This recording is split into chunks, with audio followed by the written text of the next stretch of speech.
And the Rebbe looks at the picture, looks back at him, looks at the picture again, looks back at him, as if like trying to see a comparison between them. And then he asks him, "Can you spare this? In other words, can I keep this?" Anyway, and then the Rebbe was smiling. All of a sudden, he became very serious, and he asks him, "I love this part of the story. He asks him, do you know what it means to be a Rebbe?"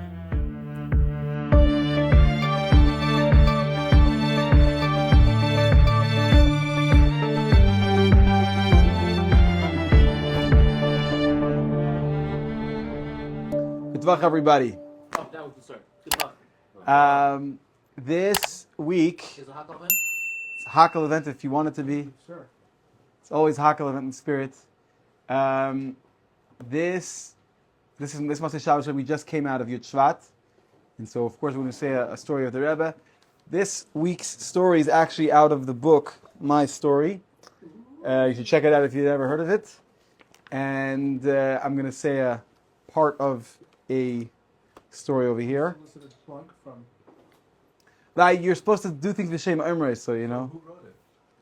This is a compilation of interviews that people were interviewed about their experience with the Rebbe. And so here we're going to speak about one of those experiences. You could go on Chabad.org. You could type in the name of this. The name of the person is Freddie Hager. He was a diamond merchant. We're going to talk about his experience with the Rebbe. But yeah, I actually encourage whoever is seeing this to buy this book. I'm not affiliated with GEM or anything, just it's a great book and you'll get more context. Okay, What's that little book you got? this is where I write my notes.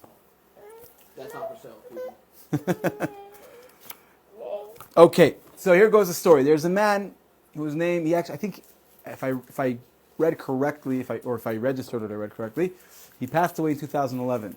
Actually, in his 60s. He was born to parents who left Europe at the break of the Second World War.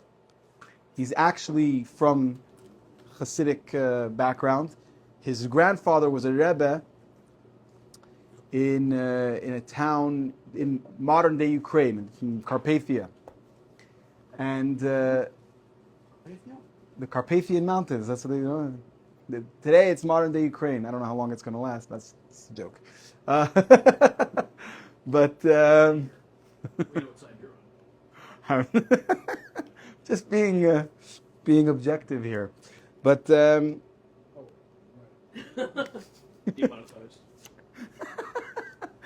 but anyway, so he talks. He's saying that he's telling him, in the interview, he's talking about himself, and he's saying that he got involved with Hasidus, with Chabad, when he was, I believe, 18 years old. He learned with Rabbi Yitzchak Meir Hertz. He's actually Rosh Yeshiva in London Yeshiva, Chabad London Yeshiva over there. He's also the Rav of the Golders Green community. He's part of the UOHC, the Union of Orthodox Hebrew Congregations. So he's, part of he's involved.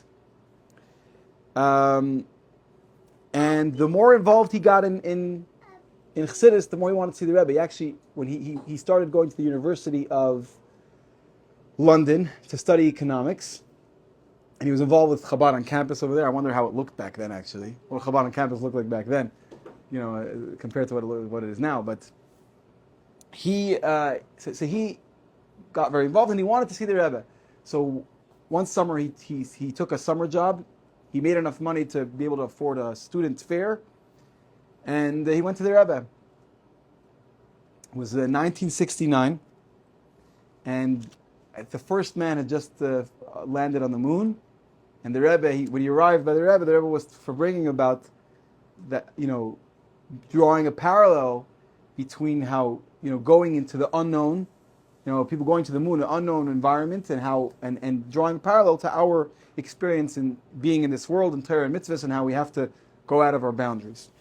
He was very, very impressed by the crowd over there, right? There were all different types of people, Chassidim, non-Chassidim, people with long hair, you call them hippies or whatever it is, all types of people. What? Just the word choice. I don't know, right? That's probably who they were. I don't know. Someone with long hair, you ever saw the videos of the Rebbe with long hair, some guy with the yarmulke and long hair? anyway, so this guy is saying, this Freddie Hager, he's saying that when he got into, I actually went ahead and watched the video to make sure I was pronouncing it good. Over there he says Hager. Especially probably the way it's pronounced in Europe is also Hager. Maybe now you say Hager, but yeah, anyway. So he says his impression of the Rebbe, number one was the youthfulness of the Rebbe. He was 21 at the time. And no, this Freddie was 21. The Rebbe was actually 67. And he says that the Rebbe had so much energy, even though it was already the early hours of the morning, very, very late into the night. The wee hours. And he was already tired and nervous from waiting in line. And he said that although the Rebbe had seen so many people, he felt that the Rebbe was 100% present there with him. And as if everyone mentions the Rebbe's blue eyes. Like he said there were two pools of blue. Everyone was very impressed. Whatever that is. And he says he felt that he didn't go to see the Rebbe came to see him. That's how attentive the Rebbe was to him. And the Rebbe starts asking him, so the Rebbe, at the beginning he asked him, are you related to the Hagers from Galicia? So he said yes, in fact, and he pulls out a picture of his grandfather, who was the Stroznitzer Rebbe. Oh. Stroznitzer Rebbe. And the Rebbe looks at the picture, looks back at him, looks at the picture again, looks back at him, as if like trying to see a comparison between them, and then he asks him, can you spare this? In other words, can I keep this? So he said, yeah. And the Rebbe takes the picture, and he takes to the back, and he writes down the name of his grandfather, and he puts it in his drawer. He opens it and puts it in. It's actually a similar story of Yoni's not here. But Yoni has a story like that with his grandfather, that's showing, or someone of his family members, with the picture of the family. The Rebbe wanted to keep a copy of the picture of the family. Anyway, and then the Rebbe was smiling. All of a sudden, he became very serious, and he asks him, I love this part of the story, he asks him, do you know what it means to be a Rebbe?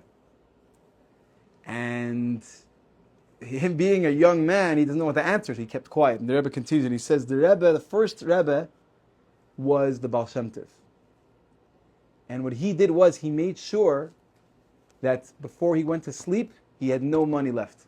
Any money that was in his house, he made sure that he gave it to another person. He gave it away. Sounds like a tax. And that's what you do on December 31st, not every night of the. But and also in Russia there was no such thing as tax breaks, or whatever it is in Ukraine. Also in America. You don't have money, you don't have taxes. You don't have money, you don't pay taxes. True. That's right. So he says the Baal Shem Tov. The Baal Shem Tov was the first Rebbe, and he made sure that he didn't have any money left, and he would give it away. And he says, maybe you will follow in his footsteps. That's what he says. So the Rebbe is saying, from what I understand, that perhaps you will also take a stance of being a giver. So Freddie Hager says that he realized that many people come to meet an important man, or a great man, or a holy man, whatever you want to see it, but he said that when you go to the Rebbe, you actually discover who you are. What words did he use? What words did he use? He said when he meet, like what? Oh, you don't remember. Fine, keep going. Here it says, that first meeting was consequential in my life. I have heard others remark that they come to visit the Rebbe expecting to become acquainted with the great man. But what actually happened was that through their encounter with him, they became acquainted with themselves.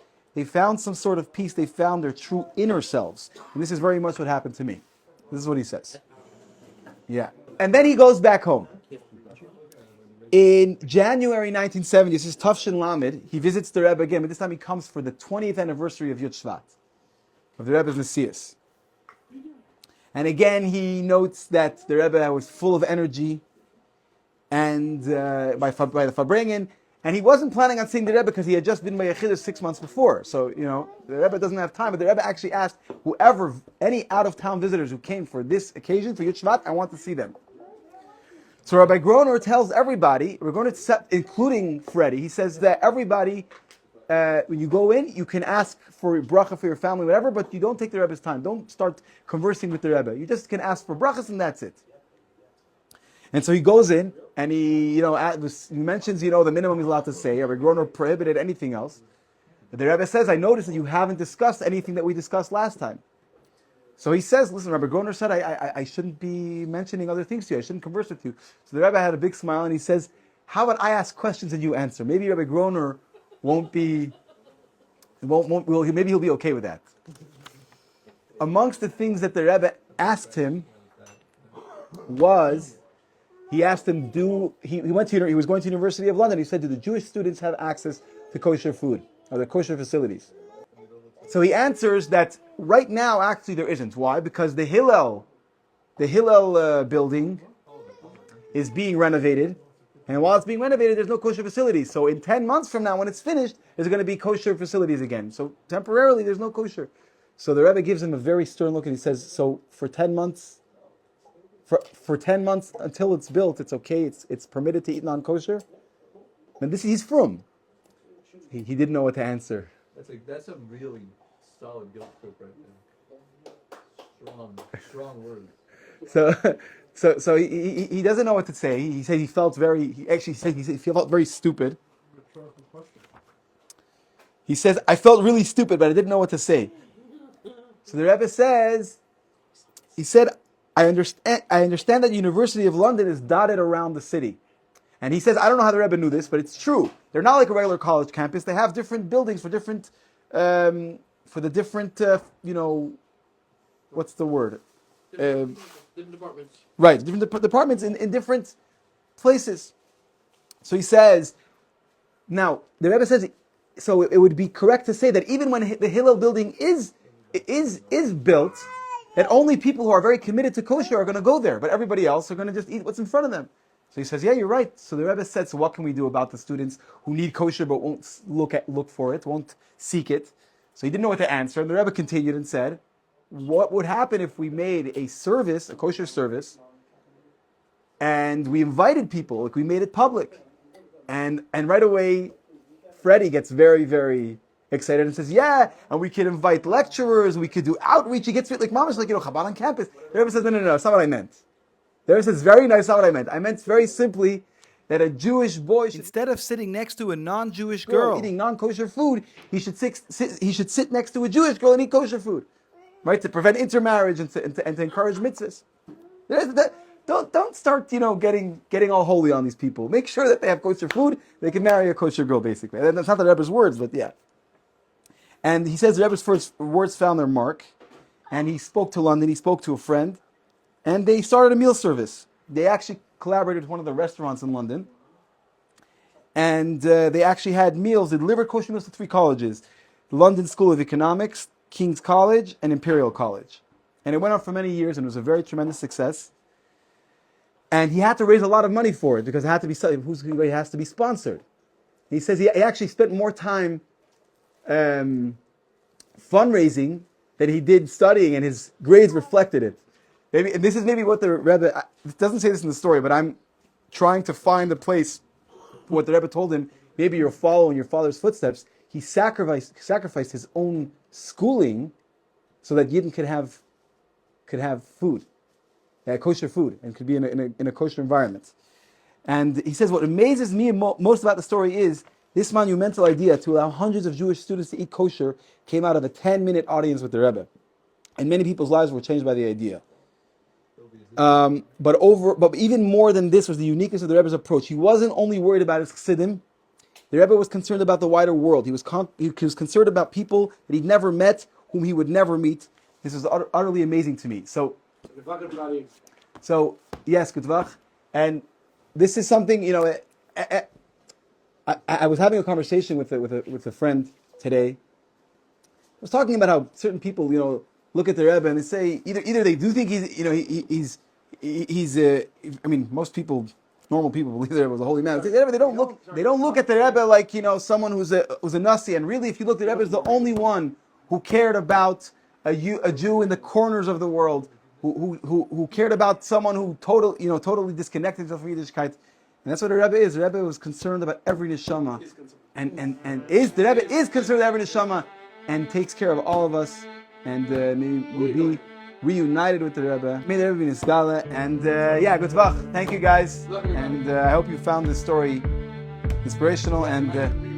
go out and get the book and read all about it.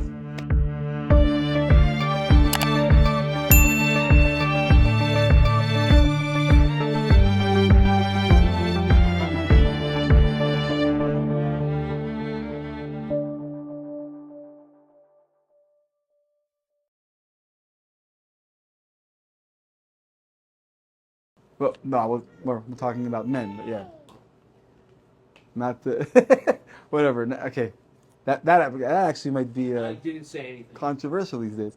But Oh my gosh, the crowd was there. Wow. The amount of eyes.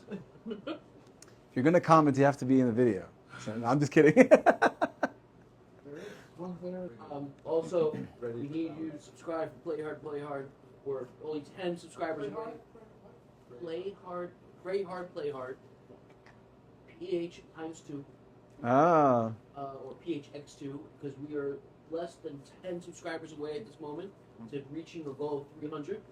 And if we get to 300, Yossi will be happy. oh, I thought you were gonna say I was gonna do a somersault. I was going to say something, but like, I'm not putting you on the spot like Yeah, that. you can do it backflip, right? What? I used to be able to do Is backflip. that what still- I haven't tried in a really long still time. good? We I are. was going to say backflip, but I'm like, you know what? I don't want to put him on the spot in case he can't do it anymore. You're in the middle of a story. Please be respectful. Thank you. Even if you're drunk. Be reunited with the Rebbe. Now, What do you mean reunited? What do you mean reunited? Chas v'shalom. Habibi, go make your go make your own podcast. Thank you. Monetized now. Yeah, you're not very much from London, the tunnels. Thank you, Mendy. Someone turn.